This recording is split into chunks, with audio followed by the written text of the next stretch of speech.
kita los rarewel. Kalau kamu harusnya bilangnya rarewel yang kenceng.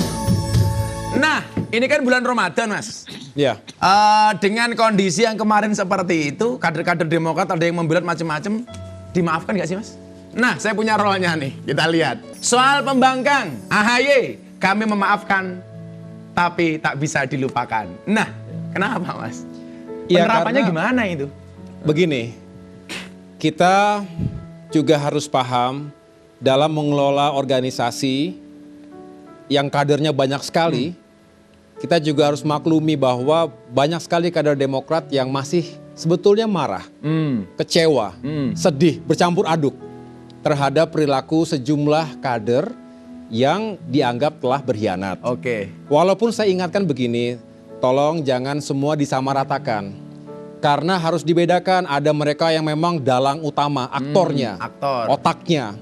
Ada juga yang menjadi operator, mereka yang datang ke daerah-daerah untuk mengiming-imingi ataupun mengintimidasi sehingga orang ikut-ikutlah ke KLB itu. Tapi ada juga yang menjadi korban. Nah, saya katakan terhadap perbedaan situasi atau klasifikasi tadi ya kita juga harus membedakannya. Jadi artinya kita bisa maafkan semuanya, tetapi ketika kita berharap mereka sudah berubah, itu juga perlu proses. Saya sepakat, memaafkan walaupun bisa melupakan. Kenapa? Memaafkan itu tidak menghapus masa lalu, tapi pasti memperindah masa depan. Iya. Kubu sebelah katanya akan mengajukan gugatan ke pengadilan, Mas, ke PT UN dalam hal ini. Tanggapan Mas AHY? Ya silakan, saya sendiri tidak akan pernah gentar. Kami justru sudah bertekad, Gus, bahwa setelah diumumkan oleh Menkumham kemarin, penolakan terhadap kubu KLB ilegal Deli Serdang, kami semakin solid dan telah bertekad akan selalu siap untuk menghadapi apapun setelah ini. Termasuk jika katanya mereka akan membawa hal ini ke pengadilan.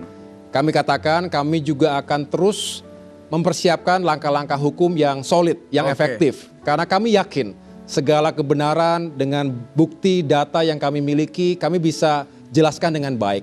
Saksinya masih hidup semuanya, alhamdulillah. Bisa memberikan testimoni, bisa memberikan kesaksian sampai ke tingkatan apapun. Nah, atas desakan netizen katanya kemarin telah nuduh pemerintah nih Jokowi. Ya. Sekarang kenapa nggak minta maaf? Tanggapan Mas AHY gimana tuh? Pertama, kita nggak pernah menuduh siapapun. Justru Gus, ini yang harus saya jelaskan ya. Mudah-mudahan bisa diterima, didengarkan oleh masyarakat. Bahwa sejak awal saya berkirim surat kepada Bapak Presiden Jokowi. Karena saya tidak ingin beliau dicatut namanya. Karena memang faktanya kubu yang berniat untuk melaksanakan KLB ilegal tersebut mencatut nama presiden dan juga sejumlah pejabat tinggi negara lainnya.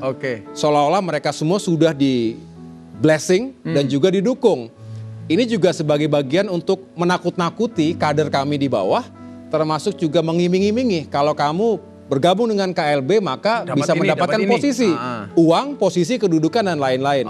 Nah, kami ingin mencegah itu. Itulah kami mohon surat untuk tabayun, untuk mohon klarifikasi sehingga dapat kejelasan dari beliau.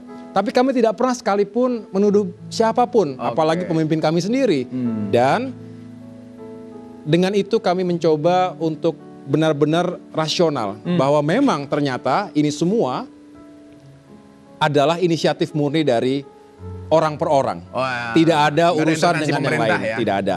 Kami juga menghormati itu dan alhamdulillah itu juga menjadi keputusan yang memberikan kelegaan pada saat Menkumham menyatakan penolakan, artinya itu melegakan kami juga melegakan masyarakat Indonesia yang masih akhirnya punya hope, punya harapan demokrasi bisa tumbuh hidup di Indonesia. Luar biasa.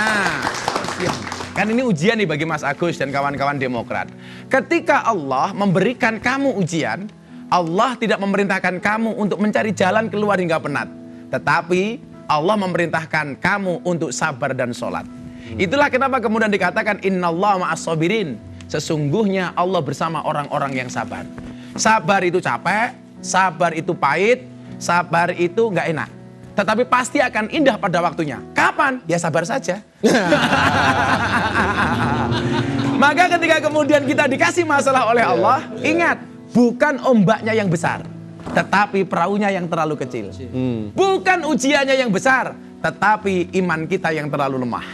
Maka ketidaksabaran atas sebuah musibah adalah musibah yang sebenarnya. Dan kesyukuran atas sebuah karunia adalah karunia yang sebenarnya. Kita nggak boleh kemudian berduka terlalu banyak. Karena Allah berfirman dalam surat At-Taubah, la tahzan innallaha ma'ana. Jangan bersedih, sesungguhnya Allah bersama kita. Ujian kalian barangkali beda dengan ujiannya Mas Agus. Kalau kayak kamu umpamanya, wah ujiannya apa? Belum punya pasangan, jomblo. Santai saja. Sejomblo-jomblonya kalian pasti akan berakhir. Berakhirnya di mana? Kalau tidak di pelaminan, minimal di pemakaman.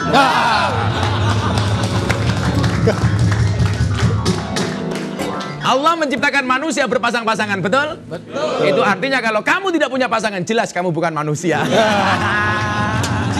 Gimana? Nah, di bulan Ramadan ini, kita ngomongin Ramadan deh. Dari tadi ngomong partai mulu, ini Mas Agus. Iya. Kegiatan di bulan Ramadan ini kira-kira kalau kayak Mas Agus ini, semakin sibuk apa dikurangi, Mas? Sebetulnya fokusnya sih lebih ingin banyak ibadahnya ya.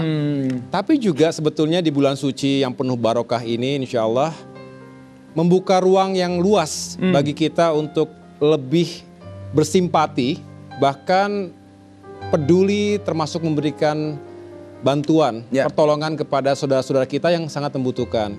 Jadi saya dan teman-teman di Partai Demokrat juga berupaya untuk terus melakukan kegiatan yang baik, yang positif, dan tentunya juga mudah-mudahan bermanfaat untuk masyarakat. Jadi saya walaupun bulan puasa masih terus melakukan perjalanan ke berbagai daerah, sambil bersilaturahim dan bersedekah, menyapa masyarakat, bertemu dengan para alim ulama. Saya yakin dengan semakin dekat dengan masyarakat kita lebih mensyukuri. Mas Agus, kebiasaan apa yang Mas Agus sering lakukan bersama keluarga di bulan Ramadan biasanya? Ya tentu dari mulai sahur. Sahur pasti kan perlu adjustment awal-awal. Saya punya anak yang 12 tahun ya. Sudah berpuasa Mas ya? Sudah puasa. Sejak umur berapa Mas? Wah udah dari umur 5 tahun ya sudah ikut berpuasa. Tapi ya ada progresnya lah. Oke. Tapi 2-3 tahun terakhir sudah full. Menu yang disukai apa Mas? Selalu harus ada takjil. Ya, takjilnya biasanya apa? Saya sukanya itu kolak. Kolak. Kemudian belewah. Kemudian. Nggak suka gorengan Mas? Gorengan harus, betul. Harus. Kalau Gus sendiri, Gus Miftah senangnya apa? Kalau senang yang manis atau senang yang berminyak? Kalau saya selalu berbuka dengan keluarga. Kenapa? Karena yang manis belum tentu mau diajak berkeluarga. Oh dengerin jomblo itu. Belum tentu ya? Belum tentu Mas. Belum tentu. Iya. Sama berbukalah dengan yang manis. Siapa bilang? Berbukalah dengan yang sayang. Karena yang manis belum tentu sayang. Gitu. Kalau yang sayang udah pasti manis belum? Apa Mas? Kalau yang sayang sudah pasti manis? Ya belum tentu sih Mas. Kenapa Mas Agus suka berbuka dengan gorengan? Karena sudah punya kesayangan.